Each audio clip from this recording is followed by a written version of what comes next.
Sino-Russian Invasion, Audiobook, Part 10. Moving down the highway, passing the myriad of crushed and abandoned and some shot-up vehicles, which was carried out by leading elements of the battalion of Mech Infantry leading the way. Pvt Li could see the contrast of what once was a vibrant highway, which now was a stretch of wasteland, abandoned by the one-time inhabitants, which now was a testament to the sheer, raw brutality of the invasion. This was one of a multitude of such roads scattered all throughout the rapidly falling nation, merely on day one. This, as noon struck, and they began to see the outskirts of the metro area of the nation's cap city. Soon joining to their south, guarding their flanks, was the armored battalion belonging to the 93rd Infantry Division, one of the other two divisions of the 31st Group Army, besides the 92nd Infantry Division, of which Pvt Li's Mechanized Infantry Battalion was a part.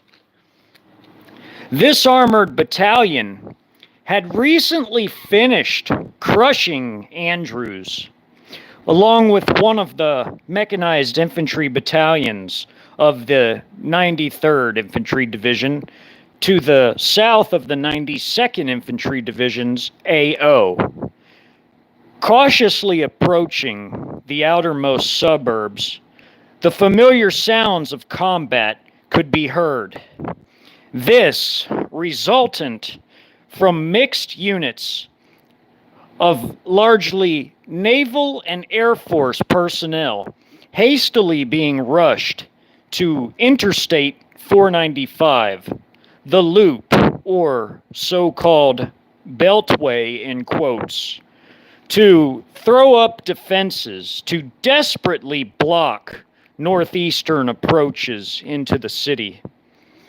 For about another hour, Lee's company within his battalion was in a major traffic jam due to the leading elements engaged in savage combat with the mixed American forces. Finally, the Air Defense Artillery Battalion behind the Mechanized Infantry Division of Pvt Li's had begun to exit the highway, allowing the middle and rear companies within the column to back up and exit as well, to be able to properly fan out and assist the forces still on the highway that were first engaged by the mixed American units. As time wore on, the armored battalion caught up to their south and began to exact a heavy toll on the defending forces of the mixed American forces desperately trying to hold the line against the Chi-Coms. By about 1 p.m. on day one, artillery support had begun to fly into the area, crashing into buildings held by defending forces. Accompanying the savage barrage came more shells fired from the 125 millimeter tank main guns, as well as 100 millimeter infantry fighting vehicle shells and large blasting 30 millimeter rounds from the same as well, from the autocannons of the infantry fighting vehicles. It certainly was an orchestra of combined arms devastation on a massive scale. In a mere matter of some 30 minutes, an entire 2 by 2 mile area was reduced to total ruins. However, not all of the defending forces were completely wiped out, and some continued fighting on, firing their crew serves, AT-4s, and rifles, doing their very best to hold back the red tide, continually pushing them back, block by block. As survivors of the onslaught continued to seek out hiding places in the sturdiest structures that could hastily be found, as they tactically retreated and withdrew, falling back to avoid the heavy fire, as well as seeking to conduct a deep urban battle strategy in order that enemy Chi-Com mechanized elements could become more bogged down due to the various ambush points offered by the cityscape of its many hiding spots, both rubble and remaining structures alike.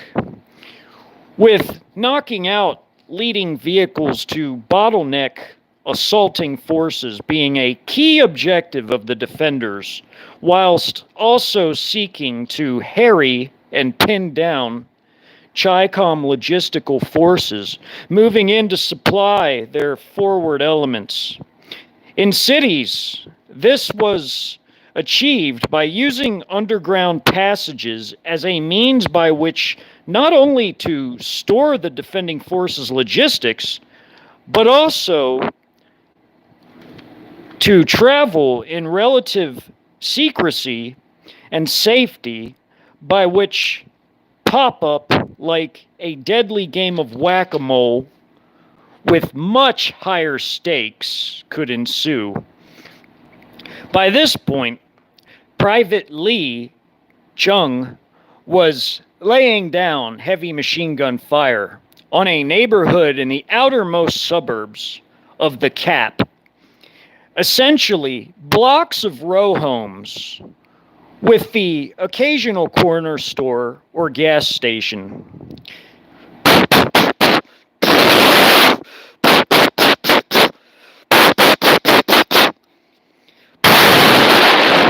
Move! Take position! In the house to the right! Yelled Pvt Li's sergeant, the leader of his squad, as 10 men of his vehicle filed out and ran from the back open hatch to one of the houses to the right of the vehicle column. Similar occurred with the rest of Lee's company as other infantry troops left their APCs and IFVs, leaving only the drivers and gunners, while taking positions within the close-by buildings, be they residential or otherwise.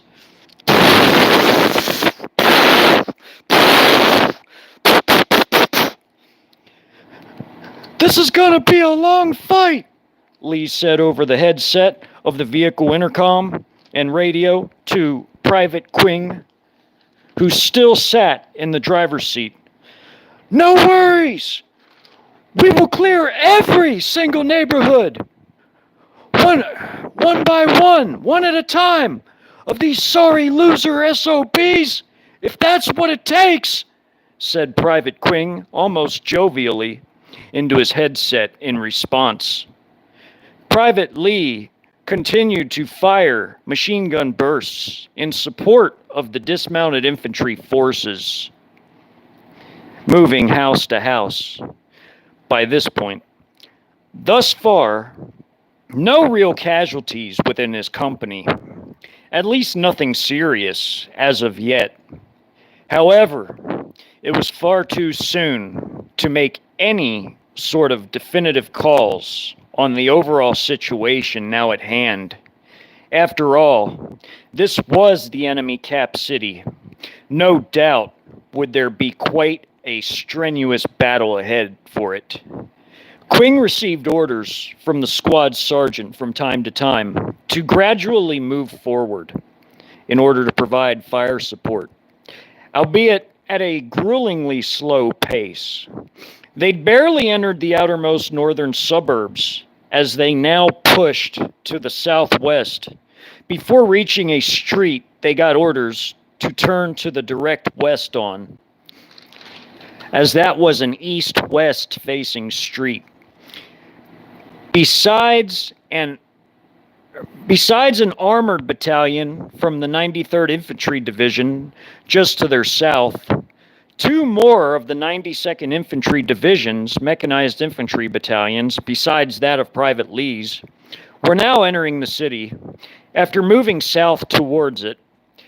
Their mission upon entry of the suburbs was to outflank the defensive line by punching through it and coming in behind the forces of mixed units currently facing Pvt Li's battalion, thereby entrapping them into a pocket before annihilating them completely.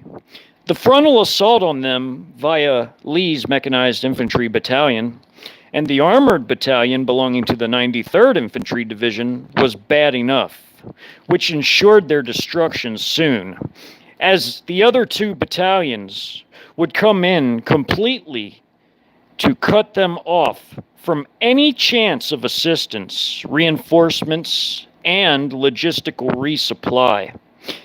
The Air Defense Artillery Battalion behind Lee's Mechanized Infantry Battalion was more or less there for rear security of logistical routes, as there weren't any air threats by this point, as the United States Air Force had been virtually annihilated mostly on the ground, and helos were already largely out of the picture as well.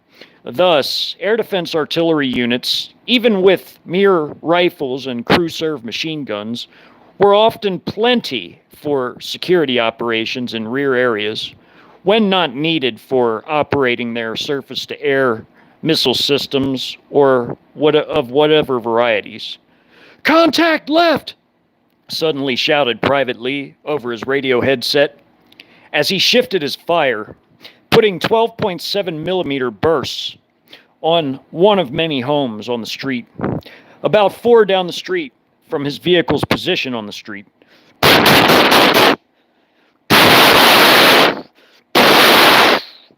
Came a burst of his machine gun turret, his rounds tearing through the bricks of the home as if it were a hot knife through butter, proverbially speaking.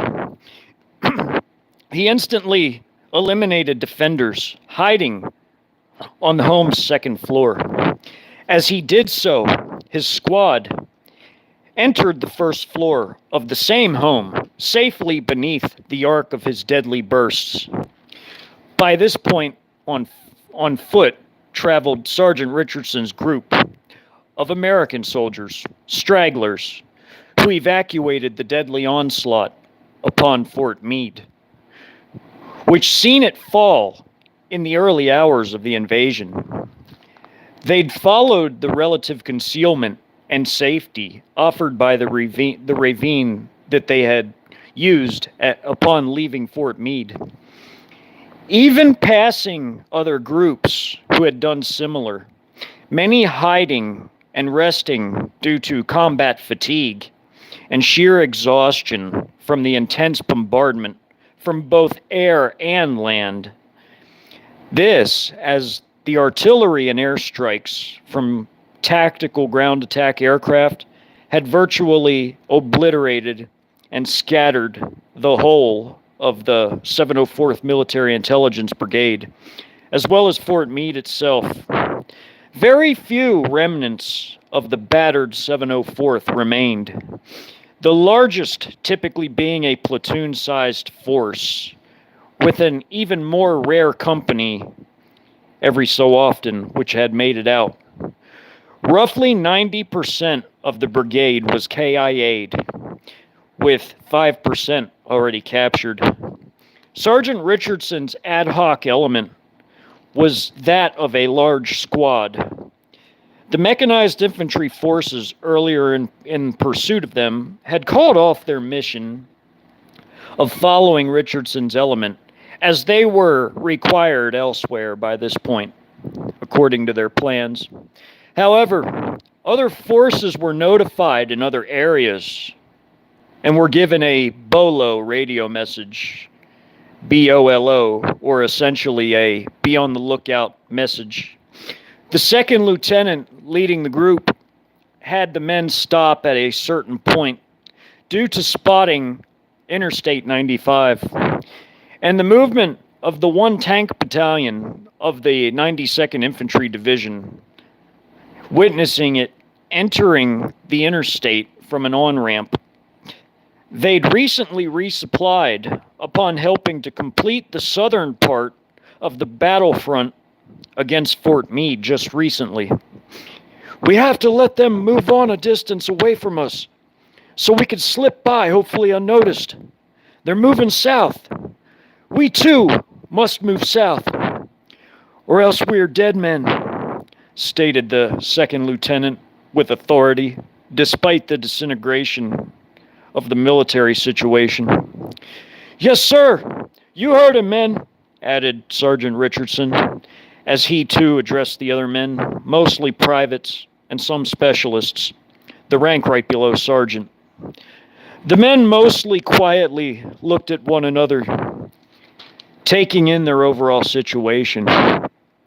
It was grim, and the enemy was strong to their north, where they just were routed by the PLA at their former installation, their home. By now, PLA troops of the 92nd Infantry Division were moving south, all around them, more or less, squeezing them into a limited hiding space. Some time passed, perhaps 2 hours, allowing for the tank battalion to move safely south and out of line of sight. Now, shoulder your weapons, let's move out, Richardson commanded, upon the lieutenant giving him a simple nod, indicating to him to give the order. The subordinate troops did as ordered and continued to move through the ravine.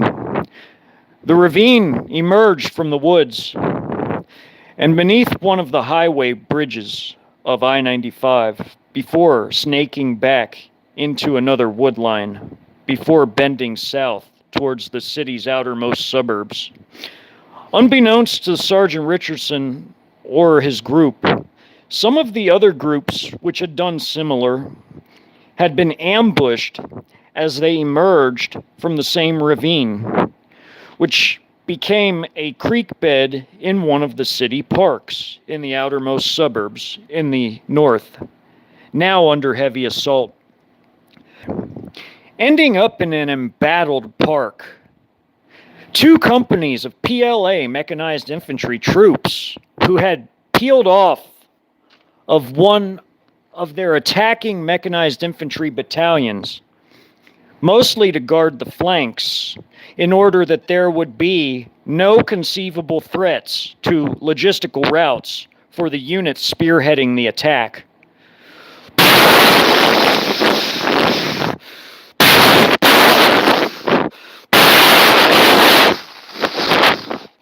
Blasting and rattling machine guns could be heard as the firepower in the area became intense as the group got closer and into the city.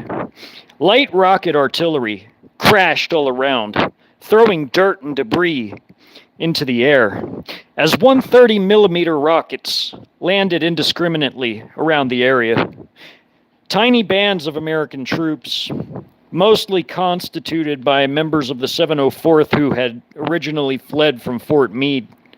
These forces were a thin line of guerrilla-like elements, as their tiny numbers forced a tactical change to try to even the odds a bit. The rocket artillery was provided by one of the fire support companies of one of the attacking battalions a bit further away, in support of their 2 companies that were in the immediate area, protecting the flanks. Corpses of dead American troops and civilians littered the park. The Chi-Com positions were somewhat difficult to ascertain, apart from seeing some of their vehicles on streets adjacent to the park. Although their dismounts had taken position in rubbled buildings, many having been gutted by earlier artillery fire to soften up the approaches into the city from the north, one of Richardson's fellow troops grabbed his AT-4 from behind his back. Upon doing so, firing it at one of the buildings some 250 meters away, sending up a surge of debris and some smoke as a visible concussive blast took out a decent chunk of wall, likely injuring or killing whomever was seen inside. The same soldier who fired yelled, "Contact! Office building! 3rd floor!" One of the soldiers, who had an M249 squad weapon, machine gun, began to lay down bursts of fire at the same building, along with the rifleman. Richardson took aim, attempting to get a bead on any enemies. Finally, there was movement spotted. He narrowly missed a Chi-Com soldier's head, as a few of the rounds impacted wall beneath windows in the battle-damaged structure, now a husk. "Move! Shift left 100 meters!" screamed the second lieutenant over all the shooting and blasts of the various rifles, machine guns, grenades, rocket-propelled grenades, missiles, and light rocket artillery of the 130-millimeter rockets. The men bolted down the creek bed, narrowly missed by a 100-millimeter shell fired by one of the ZBD-04 infantry fighting vehicles, which had sighted in on their former position. As it blasted, landing in the embankment of the creek bed, could have wiped out most, if not all, of the men who had just been there seconds earlier. Other scattered groups of American forces were doing similar, moving and shooting repeatedly and extremely rapidly. The 130-millimeter rockets, though mostly an indirect fire support sort of light artillery system, was still extremely lethal, claiming many lives traversing the park, wherein the rocket systems were sighted in, guided by drones relaying info on enemy positions. Despite the tenacity of the shifting and bounding American forces, they were drastically outgunned, but regardless, they fought the good fight, wounding and even eliminating a small handful of Chi-Com troops. However, despite the intense resistance offered by the disorganized American forces, they were being annihilated bit by bit by the withering and precise firepower, both from all the indirect and direct firepower from the various systems in use. Suddenly, a 130-millimeter rocket landed some 75 meters away, instantly blasting as it crashed into the ground, throwing earth and even concrete from the park walkway, bodies and limbs into the air in multiple directions. Some were already deceased, and some were caught by it as they scurried by, trying to reach a cover and concealment position in the park. "Keep your heads down! Get low!" yelled the lieutenant before running alone some 30 meters to a berm-like mound.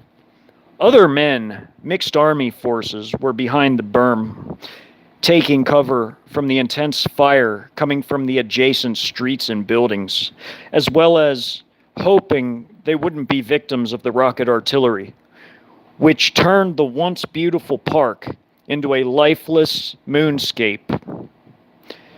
The man Richardson could see him speaking to, the lieutenant, was speaking to a first sergeant, but not one he recognized. Moments later, the second lieutenant bounded back to the ravine. "We are near one of the metro lines. There's friendlies holding that area. We gotta move through those PLA troops somehow. Find a breakthrough place. Beyond those PLA forces there is a section held by alphabet forces. We can then get underground and head into the city. Apparently there's a series of defense lines being established to protect the leadership and the Gov Quarter. As the men prepared to find a way to proceed past the Chi-Coms, there bore a strong resemblance to the Battle of Berlin. These men were now trapped in a near identical situation. Wheaton Station was the objective of the group, among others besides that of Richardson. Just south of them, the battle to enter the city limits of the Cap City itself was raging within the suburb of Silver Spring, just outside the city, already having been penetrated by forward Chi-Com battalions of the 92nd ID of the PLA's 31st Group Army, two of which being two mechanized infantry battalions, of which two companies from one of them being they which Richardson and his present comrades had to somehow slip past or fight their way through. The paramilitary forces defending the area around the station, however, were losing their overall grip on the area. They were being pushed back by the Chi-Coms in a southbound direction by the 92nd Infantry Division's 1 tank battalion, which had stormed into the city with a vengeance. This being the same battalion seen earlier on I-95, observed by the 2nd Lieutenant, which ended up headed west once it changed on I-495, before then proceeding directly south into the northernmost suburbs off the Beltway. The other group, encompassing the helpful first sergeant, with some roughly 20 other men, had since changed positions again, upon having laid down several minutes of sustained fire on the Chi-Com inhabited buildings containing their lines, charging towards a gas station just south of the park on one of its borderline streets. As they bounded to cover, Richardson peered slightly atop the ravine in which he was taking cover, thereby witnessing a disaster. Some roughly 8 to 10 men were near instantly cut down by a mix of machine gun, rifle, and RPG fire from Type 69s. Others were hit but survived due to either being hit in the extremities or in their armor in the sappy plate protected area. Though being hit by only the smaller caliber 5.8 by 42 millimeter rounds, retrieving the fallen wasn't realistically feasible or even possible in a situation such as the current, lest one were to end up among them themselves. The noises of the combat was completely savage and indescribable, as was the loss of life along with it, both civilian and military, with the latter nearly unable to protect the former. Every single solitary block, street corner, home, office building, and rubble pile was hotly contested, and the attrition rate was high on the defender's side, despite inflicting higher casualties in this particular battle upon the invaders than in nearly any other urban campaigns unwinding at the same time within the scope of the same invasion. Factors such as the urban planning and layout of the city, as well as the various installations and headquarters of the different paramilitary forces laying within it as well. However, one major blunder for the defending forces was a general lack of civilian firearms ownership, training, and even abilities of the locals to add any real contribution to the city's defense overall, which if that factor could have been reversed, may have prolonged or added to enemy casualties substantially more than what the case already had been, without irregular units. The rare sight of an armed civilian within this city was nearly like seeing a needle in a haystack, meaning there were so few, it was trivial as a contribution. There were some roughly 16,000 total defenders inside and outside ringing the city when the invasion begun, 7,000 of which were annihilated ringing the city. Only some 1,500 additional forces from outside installations successfully fled, just barely. Richardson included within that number. Most of that figure joined up with the 9,000 defenders already within the city, bringing that number up to roughly 10,200 inside of the cap. The other 300 that fled successfully presumably went other directions or were captured or eliminated while attempting to do so. It came time to move again, with Chi-Com weapons honing in on their current position, as several HJ-08 anti-tank missiles blasted a mere 30 meters away, hitting near the top of the embankment, tossing earth and smoke into the air with the deadly concussive waves. Rattled their rifles as they laid down covering fire before bounding and covering in two groups of 7 each, headed for the corner of the park in its southwest, using craters from the 130-millimeter rocket strikes left in the soil as makeshift cover and concealment positions. Though surely not the best, the shallow craters did offer slightly better cover in the prone position than did the level ground within the park.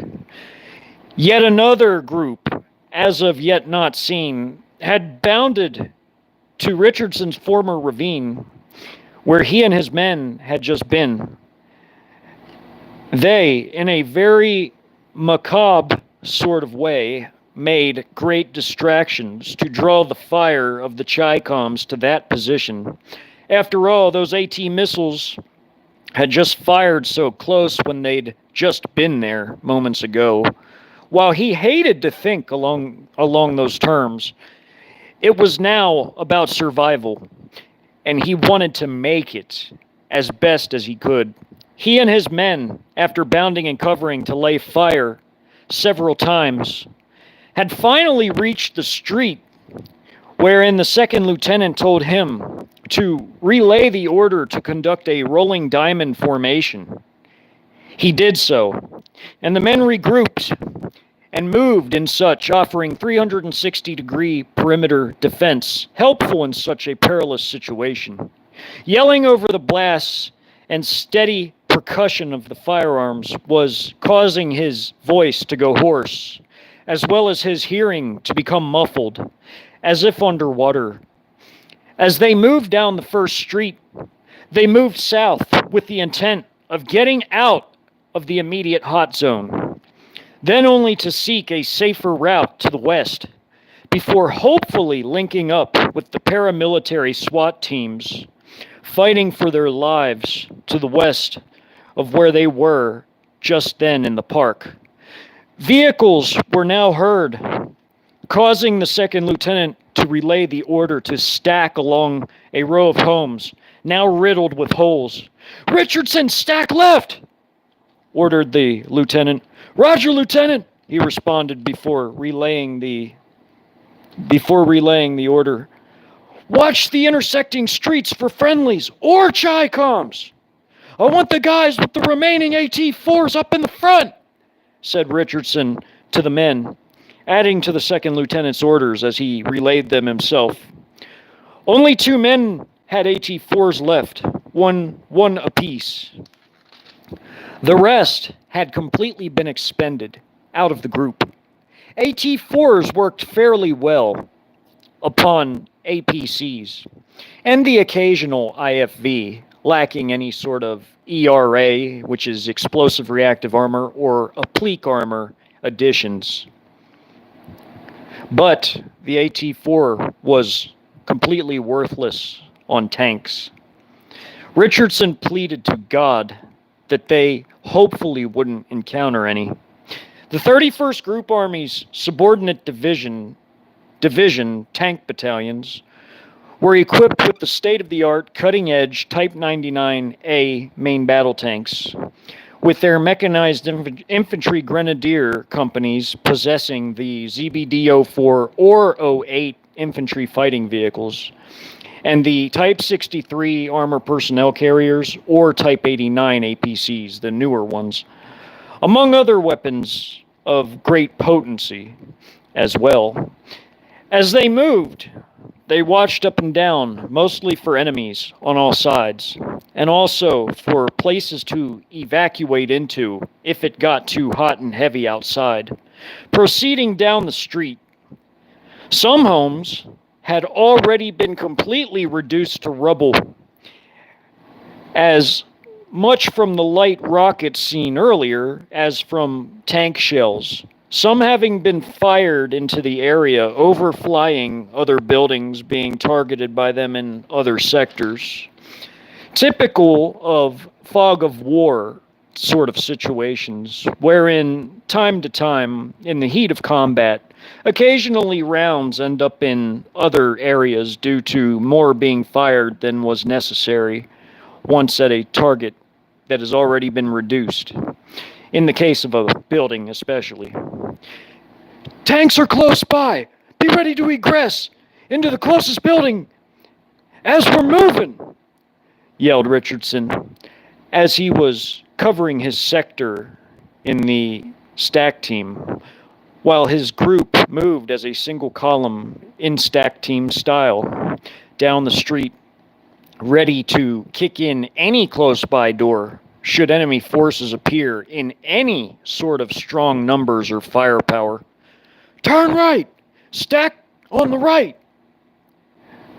This time, ordered the second lieutenant to Richardson, who barked the order. You heard him! Stack right! Single file on that street! Column formation! Yelled Richardson. Roger! Some of the men responded in the affirmative. Some remained silent. They passed many corpses en route to their destination. Truly a tragedy of epic proportions. Yes, Chi-Coms had been through the area, as bullet holes indicated this. Corpses lacking such would have been more an indication of distance kills with munitions of some sort, and would show only signs of mutilation from shrapnel and more missing limbs and severed body parts. This was only partially the case with what seemed like grenade victims in some areas. Contact front! Yelled the point man, as instantly his and other rifles began to blare.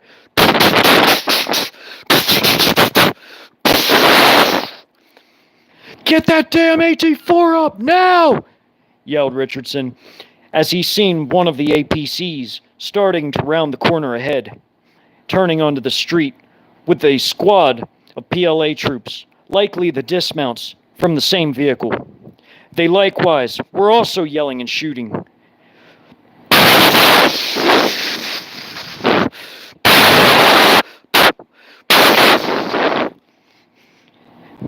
Came the firing and blast of the AT-4 recoilless shell, and likewise Chi-Com 30mm and 14.5mm rounds smacking into buildings, some exploding. As this AT system shell that was fired by the Americans crashed into the ground just in front of the APC, damaging the track, though not fully disabling it, the machine gunner unleashed complete hell, as the crew serve was a caliber even larger than the 12.7 millimeter machine gun. It was a KPV, a Chi-Com copy of the 14.5 millimeter, which blasted some of the men into gory, bloody chunks and pieces, even with their IBAs, which was their body armor, shredded along with the men as if it were nothing.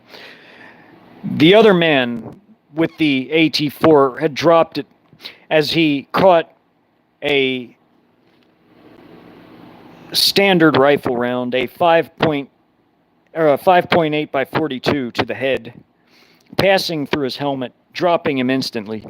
Richardson ran and barely grabbed its strap and ran with his rifle in one hand and the AT-4 by its strap in the other.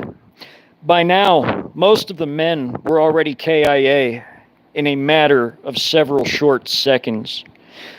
Richardson glanced back as he bolted and kicked in the door of one of the homes on the street.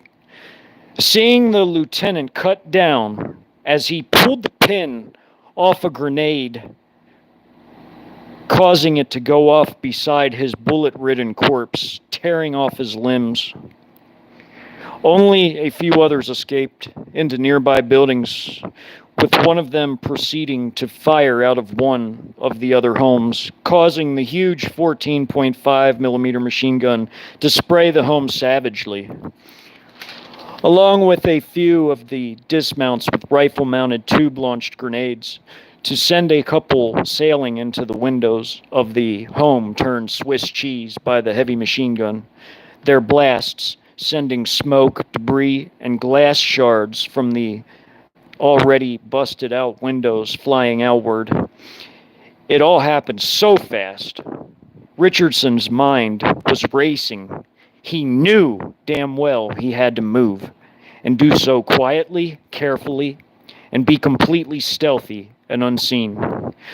He moved to the back of the home, unlocking the back door and exiting carefully upon ensuring the yard was clear. After a fast once-over, glancing out the windows, certain that the PLA troops had narrowly avoided just seconds ago, would be after him. He was right, but fortunately for him, they went house by house, clearing the ones closest to where they began the skirmish first. This allowed Richardson some time and perhaps a very short head start, albeit a dicey one. By this point, his rifle ammo was very depleted after all the fighting. He had only about 60 rounds left, 2 grenades, and now an AT-4. The backyard had a garden with a small gate leading to an alleyway. By now, Mandarin yelling was heard, along with sporadic shooting. Other U.S. forces were systematically being run down like dogs. Likely one of the other few men who managed to flee into one of the other homes was being pursued. Richardson was now sweating profusely as he ran crouched across the garden along its cobblestone walkway. He lifted the latch on the door to the alley. He steeled his nerves, anticipating the worst. Cracking the door ever so slowly to quickly glance into the alleyway, he seen some garbage cans and a few scattered dumpsters. He thus bolted to the right instead of left, the direction he actually needed to head, although that would have led him into the arms of the Chi-Coms and certain death or capture. At this point, both seemed terrible options. Yelling began to come ever nearer. They were in the home he just fled from. He bolted some roughly 50 meters and got behind one of the dumpsters, although he was behind it, facing to the right of it. He had hoped he was well hidden and that God would grant him yet another miracle, as he had up to this point granted him many miracles. He sat crouched with his rifle at the low ready, prepared to raise and cant it to the right of the dumpster facing the west, the direction he needed to be going, although now he was forced to move further back to his dismay. One step forward, 2 steps back, Richardson said in his mind, as he now tensed up, expecting the worst. Minutes passed, and nothing. It seemed the angel of death had passed over him for the time being. He stood up and quickly scanned the alleyway, and seeing a low brick wall, he ran and scaled it by using the momentum of his running feet to propel himself over the top. He fell on the other side, landing hard upon the AT-4 tube, hurting his back as he fell. Ugh! He let out a gasp of pain before steadying himself, picking up the AT-4 and rifle, before slinging the AT-4 onto his back. He then seen an opportunity in going north instead of continuing back further east, then trying to find another westbound route, not thoroughly saturated by Chi-Com troops. Shooting and blasting sounds had and still were reverberating throughout the entire city. But fortunately, much of that seemed to be blocks away in all directions. It, for now, was a somewhat quiet sector. However, Richardson knew better. These types of urban conflicts shifted frequently, sector by sector, as invasion and/or occupation forces would realistically clear and re-clear their holdings. After all, it was no different in places like Iraqi cities when the Americans occupied their land. He had to keep moving. Time was not on his side, nor on the cities as a whole. Deep urban battle strategy was basically failing for the defenders, mostly for the reasons of virtually no communications and therefore no coordination, plus the shock and surprise of the assault, along with the PLA forces being able to maintain and adequately defend and hold logistical resupply lines for the frontline combat troops, which was what deep urban battle strategy was supposed to achieve, drawing enemies into a city, withering down not only the spearheads by intensive guerrilla-style fighting, but also destroying the logistical formations and their supply lines, thereby cutting off the fighting troops by depriving them of ammo, food, water, fuel, and more. During this invasion, such a strategy never materialized, due to the invaders being able to hold all their areas and supply lines with brute force, coordination via superior communications, and their combined arms' overall effectiveness. It made light work of such attempts by defending forces.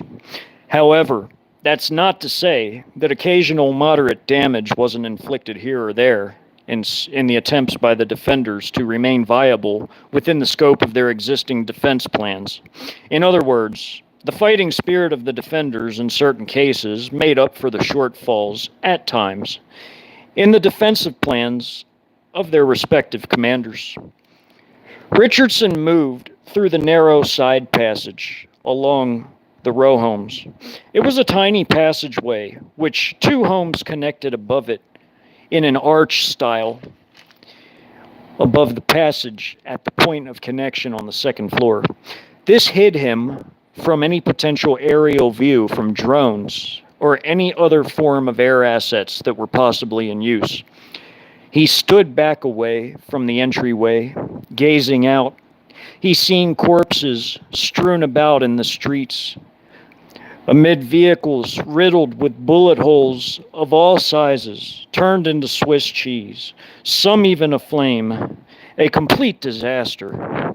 One Chi-Com APC sat, charred and blackened, from what was likely a Molotov attack, indicated by the level of burn marks throughout the vehicle, along with the burned corpses of some of its crew who must have tried to bail the vehicle but perished upon exiting in a hurry. Truly, it was the aftermath of an earlier skirmish. Among the deceased were many civilians, but also a large number of mixed military and SWAT team-like paramilitary. Rumbling, shooting, and small blasts were heard, albeit for now at a relatively safe-sounding distance. He bolted across the street to the next. He proceeded to find another passage between two other row homes. He immediately entered and moved quickly through, onward to the backyard.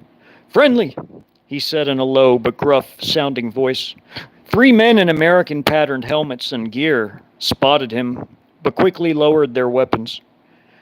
"Trying to get to the station. Which way is best?" asked Richardson, straightforward, without introduction. No time to make acquaintances. At the rate of this battle, he expected the life expectancy to be short enough to where getting to know theirs by name was completely pointless. "We came from there, trying to reach our lines, which keep shifting as they pump in more of their units deeper into the city. They're conducting hammer and anvil maneuvering upon us, textbook sort of shit. Ain't nothing we can really do apart from doing our best to either slip through by running the gauntlet or hiding," responded one of the men, who was an Air Force airman, essentially a private when compared to Army ranking. There were 2 other airmen, basic, comprising the group. "We were base security forces when all this began. They sent us via the metro from our base along the Potomac. But the rails don't work due to the blackout. We had to hike it. They sent lots of folks to the suburbs. We are a last-ditch defense against all this. As soon as we heard about it all starting late last night, we've been here since about 5 a.m. Another of the airmen stated. It was now 3:15 p.m. on day 1 of the invasion, only 15 hours and 15 minutes into it. Within 15 hours, most of, if not the entire Air Force, was annihilated while still on the ground. Nearly the whole Navy was sunk, including in other parts of the world, and much of the ground forces outmaneuvered, being smashed into smaller and smaller pockets, all the while being savagely struck by missiles, airstrikes, artillery of both types, howitzer and rocket, and more, as well as carpet munitioning, as heavy strategic bombers delivered heavy payloads of ordnance by the hour upon American positions and cities. Indeed, the entire situation was beyond pandemonium. There were no words by which the sheer horror of what was unfolding could be accurately articulated. Another 15 minutes passed as Richardson thought about what to do. The men told him that the station was about several more blocks from their current position. Due to it being an all-hands-on-deck, ad hoc, tossed-together, disheveled, colossal mess of a defense with its massively uncoordinated hodgepodge of forces lacking communications, the men all virtually had no real command structure, as units of different services disintegrated, only to reamalgamate with other sorts of forces belonging sometimes to other branches of service in all the chaos. In this situation, Sgt Richardson, former driver of Lt Colonel Larson, now deceased, of the 704th Military Intelligence Brigade, was now nominally in command of 3 Air Force airmen, upon losing his men who narrowly survived the Battle of Fort Meade, only then to reach the city, just to be annihilated there. Sgt Richardson felt numb for the moment. He was struggling with seeing life seemingly becoming so cheap. This, due to the overwhelming death and destruction already seen, and realizing much more was en route. There was no respite, no break, no refuge. Airstrikes came in from JH-7s about 1 mile to the west, quickly hitting the forces arrayed in the vicinity of the station where they needed to go. His body ached from being banged up all day, and all he survived. Also, a lack of food and hydration began to take a toll. It had been hours since he even had a tad bit of water. He needed time to recuperate. He needed rest, food, and more. He was running on fumes, proverbially speaking. Could he make it? Several blocks. Might as well have been 1,000 miles to him. In a gruff voice, he said, "Shoulder your weapons. I'm going to take us on in." He said it almost in a paternal, reassuring sort of way. The three of them were very young, like they just got out of school, practically old enough to be his sons. It pained him that they had to experience this. They had no future ahead of them. He had to stay stern and keep his bearings, his grip on things, as much for himself as for them. They lined up in a single column formation, with Sgt Richardson taking point, leading the way. He had the AT-4 halfway unslung, in case he needed to use it fast. No telling what they may encounter en route to that station. Time would tell.